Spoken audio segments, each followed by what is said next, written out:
मेरा नाम पूजा है। आज मैं आपको अपनी कहानी सुनाने वाली हूँ। आज ही मेरी शादी अमर से हुई है। शादी एक अच्छे बड़े घर में हुई है। पैसों की कोई कमी नहीं थी। मैं और मेरे पिता अपने आप को बड़े खुशकिस्मत मानते थे कि हमें ऐसा घर मिला है। सभी रिश्तेदार भी कह रहे थे कि ज्योति को तो भाग्य खुल गए, किस्मत वाली है। हम लोग उनके मुकाबले कुछ भी नहीं हैं। पिताजी के पुराने परिचित होने की वजह से मेरी शादी उस घर में हो गई। शादी के बाद मैं पहली बार उस घर में गई। घर में जाते ही मुझे पता चला कि वो लोग कितने बड़े हैं। घर में बहुत बड़ा था। पहली बार था जब उनका घर मैंने देखा था। सब कुछ बहुत अच्छा था। सुहाग रात का समय आ गया, लेकिन उसके पहले मेरी सास और ननद मुझे अकेले में ले गईं। मेरे समझ नहीं आया। मुझे लगा कुछ बात करनी होगी। उनके चेहरे उतरे हुए और डरे हुए थे, जैसे कि कोई चिंता, कोई बात हो मुझसे करना चाहती हूँ। मैंने उनसे पूछा, क्या हुआ है? आप दोनों इतने डरे हुए क्यों हो?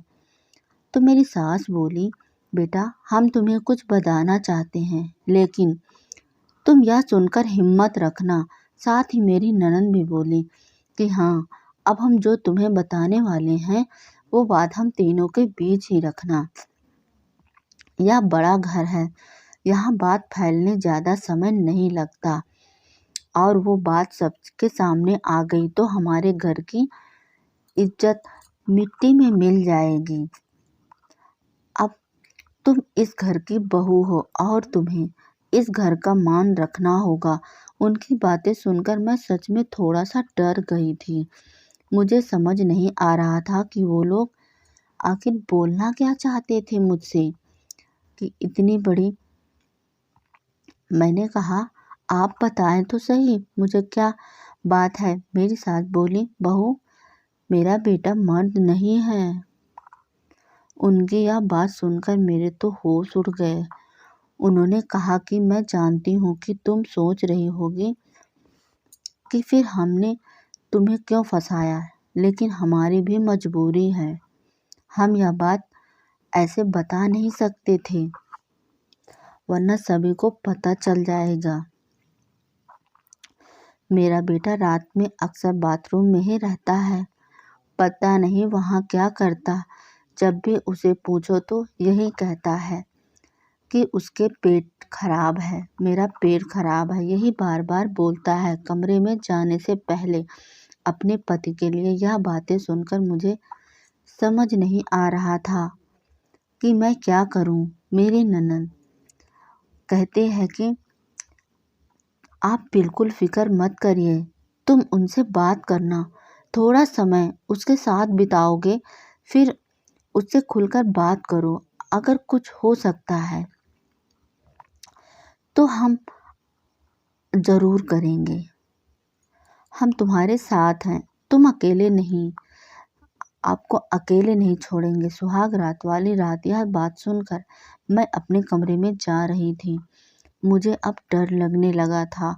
मैं कमरे में यही सब सोच रही थी कि आखिर मेरे पति अमर कमरे में आए। कमरे का दरवाज़ा बंद गया और दरवाजे से ही पेट पर हाथ लगाते हुए आए। बिस्तर पर मेरी तरफ पीठ करके बैठे और बोले कि उनका पेट खराब है, और कुछ ही सेकंड में वे उठकर बाथरूम में चले गए। बिल्कुल वैसा ही हुआ था जैसे कि मेरी सास ने मुझसे कहा था। पेट खराब हो तो थोड़ी देर बाद वो बाथरूम से बाहर आ जाते हैं, लेकिन वो करीब 1 घंटे तक बाथरूम में ही रहे। मैं बाहर चुपचाप से अपने बिस्तर पर बैठी रही, लेकिन मैं कुछ समझ नहीं पा रही थी। उन्हें मैंने आवाज़ भी नहीं दी, बस यही सोच रही थी। सब सोचते सोचते बिस्तर पर लेट गई। करीब 2 घंटे बाद वो बाथरूम से निकले। मेरा अब उनसे बात करने का मन ही नहीं था। मुझे लगा कि मेरे साथ धोखा किया गया। वो भी चुपचाप अपने बिस्तर के साइड पर जाकर सो गए। सुबह मैं अपने आप को खुशकिस्मत मान रही थी और रात होते होते अपनी किस्मत को कोसने लगी। सुबह मैं जल्दी उठी और बाथरूम में मैं चली गई। बाथरूम में जैसे ही गई मेरे होश उड़ गए, क्योंकि बाथरूम में एक नई नाइटी थी, साथ ही मेकअप का सामान था। यह सब क्या था मुझे समझ नहीं आ रहा था। एक ऐसे इंसान से मेरी शादी क्यों करवा दी। सुबह मेरी सास और ननद ने मुझसे पूछा, क्या हुआ बेटी? रात में मैंने कहा, वही जो आपने बताया था। यह कहकर मैं रोने लगी और उसके बाद मुझे बहुत रोना आ रहा था। मेरी ननद ने कहा, माँ से कह रही थी ऐसे किसी लड़की की ज़िंदगी खराब मत करो, लेकिन तुम सभी ने मेरी बात नहीं मानी। अब यह क्या ऐसे ही घुट घुट कर यहाँ रहेगी? मेरी सास बोली कि बेटा, तू जो भी फैसला लेगी हम तेरे साथ हैं, लेकिन तुझे यह वचन देना होगा कि यह राज तेरे मुंह से नहीं निकलेगा। अगली रात वो फिर कमरे में आए। मुझे अब उनकी तरफ देखने का भी मन नहीं हो रहा था। मैं चुपचाप अपने बिस्तर करके अपनी साइड पर सो गई, क्योंकि अब बात करने को रखा है क्या था। उन्होंने भी कभी अभी तक कुछ बात नहीं की। उनकी वजह भी मैं जानना नहीं चाहती थी। थोड़ी देर वो बिस्तर पर बैठे रहे और फिर उठकर वो बाथरूम में चले गए। मैं समझ गई थी कि वो क्या करने गए हैं। थोड़ी देर बाद बाथरूम में चीज़ें गिरने की आवाज़ आने लगी, कुछ टूटने की। थोड़ी देर बाद आवाज़ रुकी और इस बार वो जल्दी ही बाथरूम से बाहर आ गए और आकर वो बिस्तर पर सो गए। हमारे बीच कोई बातचीत नहीं हो रही थी। मैं यह सोच रही थी कि मैं क्या करूं। यही सब सोचते सोचते मुझे नींद आ गई। सुबह जल्दी उठी और फिर मैं बाथरूम में गई, लेकिन इस बार बाथरूम में जब गई तो सब कुछ बिखरा हुआ था। नई नाइटी को फाड़ दिया था, मेकअप का सामान बिखरा हुआ था। बाथरूम में कचरे में एक कागज भी था जिस पर लिखा था, टू माय ब्यूटीफुल वाइफ।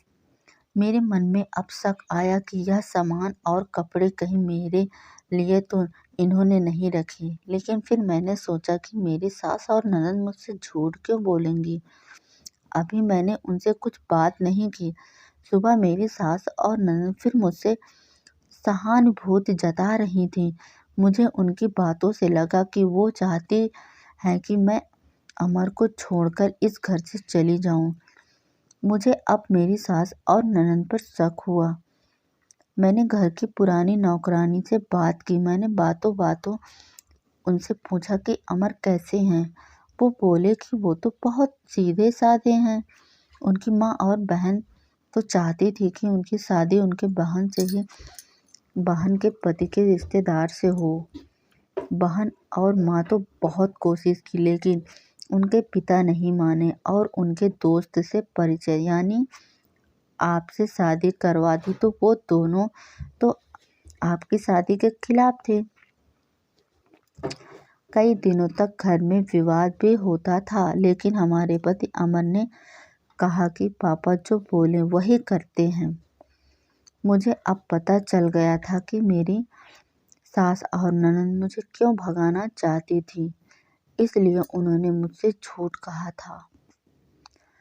उन्होंने शायद अमर को कुछ कहा होगा। रात अब मैं अमर से बात करने का इंतज़ार कर रही थी। वो कमरे में आए तो उनका मुंह तो उतरा हुआ था। यह पहली बार था जब से उनसे बात करने वाली थी। आते ही मैंने कहा, आप मुझसे कुछ बात करना चाहते हैं? वो बोले, अब बात करने को रखा ही क्या है। पापा का विश्वास था कि वो घर पर अच्छा है, इसलिए मैंने माँ और बहन की ना सुनकर तुमसे शादी की और तुमने सच छिपाया। मैंने बोला, क्या सच? सच की तो तुम मुझसे शादी नहीं करना चाहती थी। तुम्हारी ज़िंदगी में अभी भी कोई और है। यह बात तुमने ही तो माँ को बताई थी। घर की इज्जत और पापा के कारण मैं चुप हूँ, कुछ कदम नहीं उठा रहा। और मैंने भी देख लिया, सुहागरात जिंदगी में बहुत स्पेशल होती है, लेकिन मेरे बाथरूम में 2 घंटे रहने पर भी तुम्हें फर्क नहीं पड़ा। माँ ने सही कहा था कि तुम आवाज भी नहीं दोगी, बात भी नहीं करोगी। मैं बोला, बाथरूम में रुकने को उन्होंने कहा था, और वो कपड़े और मेकअप वो मेरी बहन ने रखा था। कहा था पहली रात का गिफ्ट है तुम्हारे लिए, बाथरूम में रखा था। मैं उठकर उनके पास गई और उन्हें कहा, आपको पता है उन्होंने मुझे क्या कहा? फिर मैंने उन्हें सारी बात समझाई। कहा कि वो चाहते थे हम दोनों में गलतफहमी हो और हम अलग हो जाएं, ताकि वो जो चाहते हैं वो पूरा हो जाए। उन्हें गुस्सा आया, लेकिन मैंने कहा नहीं, अब हम इस बात को यहीं ख़त्म करेंगे और किसी को कुछ नहीं कहेंगे। उस रात मेरे साथ सारी परेशानी और गलतफहमी दूर हो गई। वो थी मेरी सही मायने में सुहाग रात। अगली सुबह मेरी सास और ननद ने मुझसे पूछा कि मेरा क्या फ़ैसला है, मैं क्या करने वाली हूँ। मैंने कहा कि मैं आप दोनों को माफ़ करके एक नई शुरुआत करना चाहती हूँ। आपको मुझसे कोई शिकायत नहीं होगी। मैं एक बहुत अच्छी बहू बनकर दिखाऊंगी। मेरे चेहरे पर मुस्कान देखकर उनके चेहरे उतर गए। ननद तो उसी दिन अपने घर चली गई। तो दोस्तों, कैसी लगी आपको ये हमारी स्टोरी? अगर अच्छी लगी हो तो प्लीज़ लाइक करें, शेयर करें और हमारे चैनल को सब्सक्राइब ज़रूर करें। अच्छी अच्छी कहानी सुनने के लिए चैनल को ज़रूर सब्सक्राइब करें। और हाँ, कमेंट बॉक्स में हमें ज़रूर बताएं कि आपको स्टोरी बहुत अच्छी लगी है। और तब तक के लिए मैं आपको प्यार भरा धन्यवाद। मम्मी, एक कार